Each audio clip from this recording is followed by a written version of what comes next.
नमस्कार, बुलेटिन में आपका स्वागत है। मैं हूं आपके साथ आशा सरमाल। चलिए शुरुआत करते हैं बुलेटिन की। मुख्यमंत्री भूपेश बघेल अपने 2 दिवसीय दौरे पर हैं और दंतेवाड़ा प्रवेश के पहले दिन ही गीदम विकासखंड के ग्राम हराम पहुंचकर बिहान महिला समूहों द्वारा संचालित डेनेक्स नवा दंतेवाड़ा गारमेंट फैक्ट्री का उद्घाटन किया गया और बघेल ने फैक्ट्री का अवलोकन किया। वहां काम कर रही महिलाओं और बालिकाओं से बातचीत कर उनके कार्य के बारे में भी जानकारी हासिल की।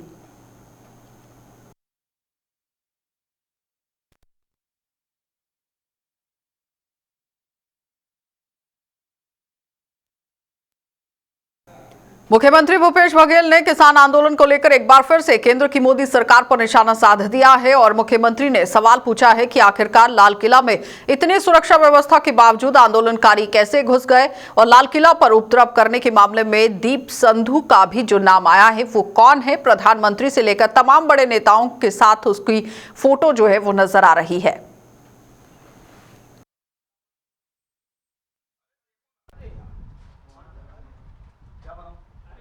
प्रधानमंत्री के साथ फोटो दिख रहे हैं, गृह मंत्री के साथ फोटो दिख रहे हैं उसके, और उसके प्रत्याशी चुनाव एजेंट थे, और फिर वो पकड़ा क्यों नहीं जा रहा है। तो ये सवाल तो यही है कि इस प्रकार से घटना करके देश के तिरंगे के साथ भी लोग षड्यंत्र करके आंदोलनकारियों को बदनाम करने की कोशिश कर रहे हैं। ये तो दुर्भाग्यजनक बात है। तो भानपुरी थाना क्षेत्र में कांवड़ गांव में एक पखवाड़े पहले पेड़ पर युवती का शव मिला था और इस मामले में युवती के परिजन का आरोप है कि गांव के ही 2 युवकों ने बलात्कार के बाद हत्या के मामले को अंजाम दिया है और बाद में शव को पेड़ पर टांग दिया। इसे आत्महत्या बताने की कोशिश की गई। भानपुरी पुलिस की जांच की गई है और वो लगातार जांच करती हुई दिख रही है और आत्महत्या की दिशा पर ही ये जांच जो है वो जाती हुई दिख रही है। तो पुलिस की जांच को लेकर युवती के असंतुष्ट परिजन ने नए सिरे से जांच करने की मांग की। पनारा लड़के लोग उठा के जबरदस्ती लेके गए और उसके साथ शायद कुछ गलत करके उसको फांसी पे लटका दी, जिससे उसकी मृत्यु हो गई। और उसके बाद ये लोग थाने में जाकर रिपोर्ट कराने पर जो है थाने वाले बोले कि खुद से फांसी लगा के मैंने आत्महत्या कर ली है, इसलिए जो है ना इस केस को बंद करते हैं। तो हम लोग ये मांग करते हैं कि भाई इस प्रकार की जो घटना है उसका पोस्टमार्टम हो, रिपोर्ट हो। यदि वास्तव में आत्महत्या की है तो अलग बात है, लेकिन यदि इस प्रकार उसके साथ यदि कोई गलत माने कार्य किए हों और फिर वो उसको हत्या भी कर दिए हों तो उसकी जांच पूरी होनी चाहिए। लेकिन पुलिस वाले इस प्रकार का कार्य नहीं कर रहे हों तो उनको जांच करके जो है तत्काल जो लड़के उनको उठा के घर से ले गए हैं उनके खिलाफ सख्त। तो छत्तीसगढ़ में मौजूदा केंद्र सरकार की अगर बात की जाए, लेकिन उससे पहले अगर कांग्रेस सरकार की बात करें तो कांग्रेस सरकार का कहना है कि प्रदेश में बार बार धान खरीदी को लेकर मसले सामने आए हैं, लेकिन 20 साल की जो उपलब्धि यहां पर हासिल हुई है वो देखते ही बन रही है। वहीं दूसरी तरफ विपक्ष की भूमिका निभा रही भारतीय जनता पार्टी की वरिष्ठ नेता और पूर्व मंत्री बृजमोहन अग्रवाल ने इनके आंकड़े जो है वो भी गिनाने की कोशिश की है। में धान खरीदी को लेकर सत्ता पक्ष ने कई दावे किए हैं। हालांकि धान खरीदी देर से शुरू हुई थी, लेकिन किसानों को कई तरह की समस्याओं से जूझना पड़ा, जिसमें बारदाना आने की कमी को लेकर समिति को मनमानी तक कई मुद्दे यहां पर अहम रहे। इन सब के बावजूद भी छत्तीसगढ़ प्रदेश के खाद्य मंत्री अमरजीत भगत ने दावा किया है कि इस बार बंपर मात्रा में धान खरीदी हुई है। प्रदेश सरकार ने तकरीबन 90 लाख मीट्रिक टन से ज्यादा की धान खरीदी की यहाँ पर उम्मीद जताई थी और उम्मीद जो है वो पूरी भी हुई। और ऐसे समय में जब भारत सरकार के द्वारा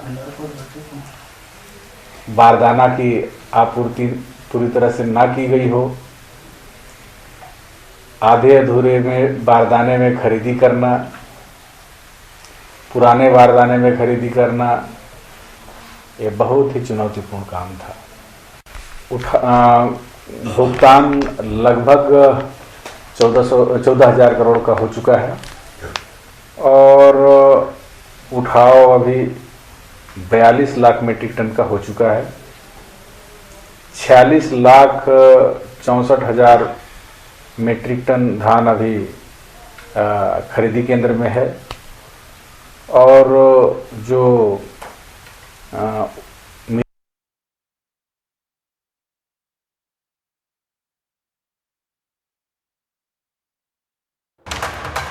धान खरीदी के इस मसले को लेकर बीजेपी का कहना है कि कांग्रेस की सरकार ने कहा था कि हम प्रदेश के किसान एक एक दाना खरीदेंगे और उसके बावजूद क्यों समय सीमा से पहले आखिर धान खरीदी बंद कर दी गई। बीजेपी का कहना है कि सरकार को ये समय सीमा को बढ़ाना चाहिए था।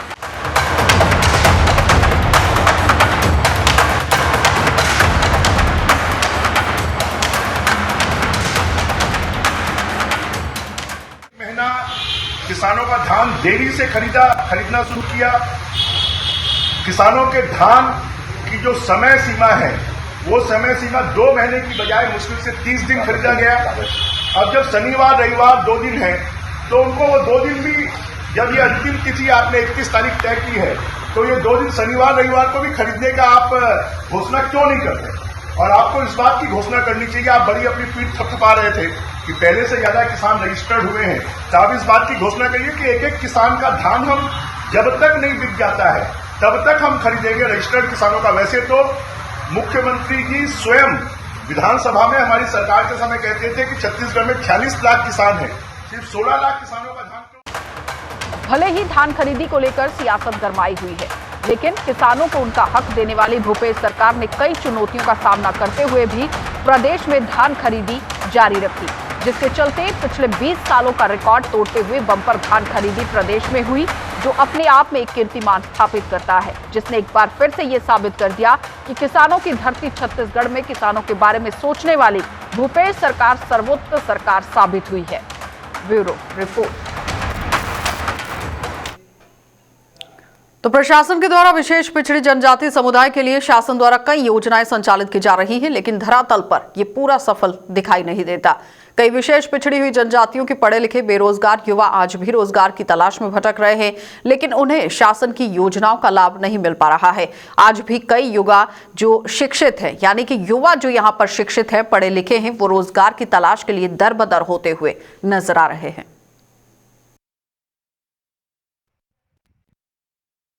आप कोई धंधा करना चाहते हैं, उसके लिए लोन के लिए कभी अप्लाई किया आपने? हाँ जी, अभी हाल में ही किया था। हाल में ही नहीं, 7 महीना हो गया। तो बैंक से आपको कोई लोन वगैरह मिल पाया? बैंक से तो लोन नहीं मिल पाया है। क्या कहते हैं बैंक वाले? बैंक वाले बोलते हैं कि 2 लाख का लोन किया था मैं खादी ग्रामीण उद्योग से, तो बैंक वाले बोले कि वहाँ नहीं चलेगा, गांव में कहाँ चलेगा, इतना सा का सामान लेके सड़ाओगे क्या, वहाँ बोलते हैं। जबकि गांव में भी चलता है सब काम। बोल रहे हैं कि 50,000 देंगे।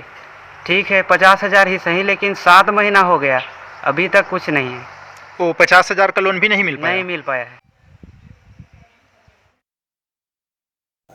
तो राजधानी के कम्हार इलाके में एक मकान में देर शाम मां बेटी की डबल बेड के अंदर जहां पर शव जो है वो देखा गया है और पूरी तरह से हड़कंप वहां पर मच गया है। मृतका और उसकी बेटी जोगी सरकार में पूर्व वन मंत्री रहे स्वर्गीय डीपी घृतलहरे की बहू और पोती बताई जा रही हैं। मृतका का पति वरुण घृतलहरे अपने गाँव गया हुआ था और जब मृतका की छोटी बहन ने दरवाजा यहाँ पर खोलकर देखा है तो पूरी घटना सामने आई है। पुलिस लगातार मामले की जाँच में जुट गई है।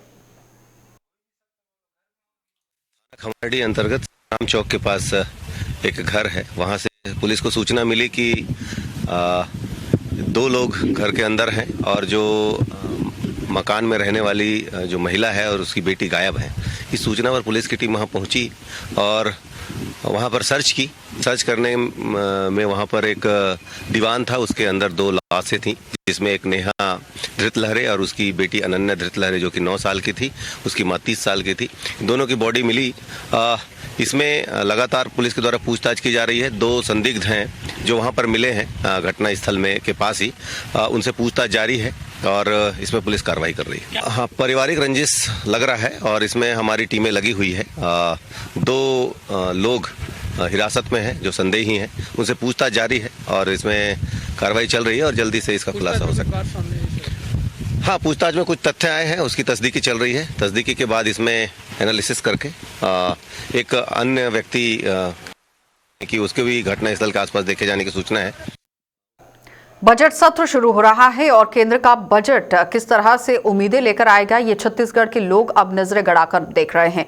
मुख्यमंत्री भूपेश बघेल ने कहा कि पिछले समय 5,800 करोड़ रुपए यहां पर जारी कर दिए गए थे। बजट में हमें नहीं दिया गया क्योंकि पहले उम्मीदें तो जताई गई लेकिन उसके बावजूद भी देखने को कुछ भी नहीं मिला।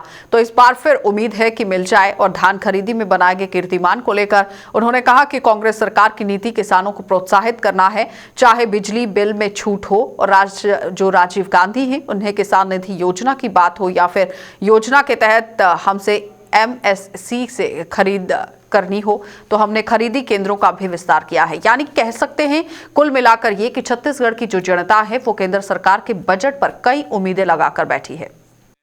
बात है जो हमारी कांग्रेस सरकार की जो नीति रही है, किसानों को जो प्रोत्साहित हम किए हैं, चाहे बिजली बिल में छूट देकर, चाहे राजीव गांधी किसान न्याय लागू करके, चाहे MSP में खरीदने की व्यवस्था, और उसके बाद बहुत विस्तार हमने खरीदी केंद्रों का किया है, सोसाइटियों का हमने किया है। उससे रिकॉर्ड समय में रिकॉर्ड किसानों ने रिकॉर्ड धान बेचा है। ये 20 साल के रिकॉर्ड देखें आप तो सर्वाधिक ज़मीन पे किसानों ने खेती की और सर्वाधिक किसानों ने इसमें धान बेचा और उसका लाभ लिया। इसका मतलब ये है कि छत्तीसगढ़ में कृषि अब लाभ का धंधा हो चुका है और इसी कारण से भारतीय जनता पार्टी शासनकाल में 15 लाख जहाँ किसान कृषि करते थे अब वो बढ़ के 21.5 लाख हो गया। मतलब लगभग 1.5 गुना किसान इस तरफ गए हैं। इसका मतलब ये है कि हमने उसको लाभ का व्यवसाय बनाया खेती को, और इसी कारण लगभग 1.5 गुना किसान अधिक खेती किए हैं, उत्पादन भी बढ़ा है, रकबा भी बढ़ा है।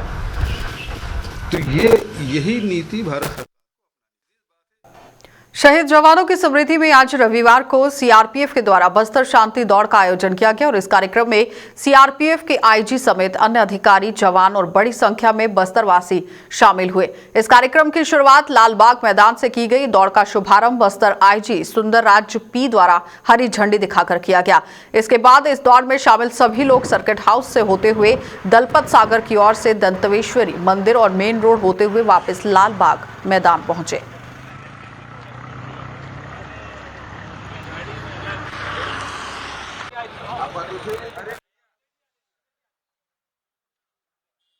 में हमारे एक साथी जो दिमागी रूप से थोड़ा परेशानी में था, तो बहुत अफसोस की घटना हुई है जिसमें एक साथी हम खोए हैं और जो दिवंगत आत्मा है उनको भी मैं श्रद्धांजलि देता हूं। उनके परिवार से हम लगातार संपर्क में हैं। विभाग की तरफ से, शासन प्रशासन की तरफ से जो भी मदद मिलना है उनको हम बहुत जल्दी मदद पहुंचाएंगे। जहां तक सवाल ये है, हमारे जवान की जो तनाव है उनको तनाव मुक्त करने के लिए भी हम तमाम कार्यक्रम योजना हम बनाए हैं। मुझे उम्मीद है हमारे जवान बिना किसी तनाव के जिस काम के लिए हम हथियार हाथ में उठाएं, इस इलाके में शांति लाने के। तो मुंगेली जिले में ट्रैफिक पुलिस द्वारा 18 जनवरी से 1 महीने तक सड़क सुरक्षा महीना मनाया जा रहा है। और बताते ये भी चले कि 18 जनवरी को पुलिस अधीक्षक ने झंडा दिखाकर ही बाइक रैली की शुरुआत करवाई थी। जो पुलिस अधीक्षक कार्यालय से जुड़े हुए हैं उन्होंने इसकी शुरुआत की और शुरू जब ये हो गया तो नगर के मुख्य चौक चौराहों से होकर ये रैली गुजरी और इसी कड़ी में यातायात पुलिस द्वारा 4 पहिया वाहन में रैली निकालकर लोगों को जागरूक भी किया गया। और जिला बनने के बाद नगर में यातायात का दबाव बढ़ने लगा है। वहीं तेज रफ्तार वाहन चालकों पर भी नकेल कसने की कार्यवाही शुरू कर दी गई। 3 सवारी ना बैठे, 2 पहिया वाहन चलाते समय 18 जनवरी 2021 से 17 फरवरी 2021 तक माह इस बार मनाया जा रहा है, जिसमें हमारे पुलिस अधीक्षक महोदय के द्वारा शुभारंभ के दिन बाइक रैली का आयोजन किया गया था। इसके बाद पाम्पलेट वितरण है और आज फोर व्हीलर में रैली किया गया है। कल सोमवार से तीनों ब्लॉकों में नेत्र शिविर का आयोजन किया जाएगा सभी बस चालक, ऑटो चालकों का। और कुछ प्रोग्राम है बच्चों का जिसमें पेंटिंग वगैरह किया जाएगा यातायात के संबंध में।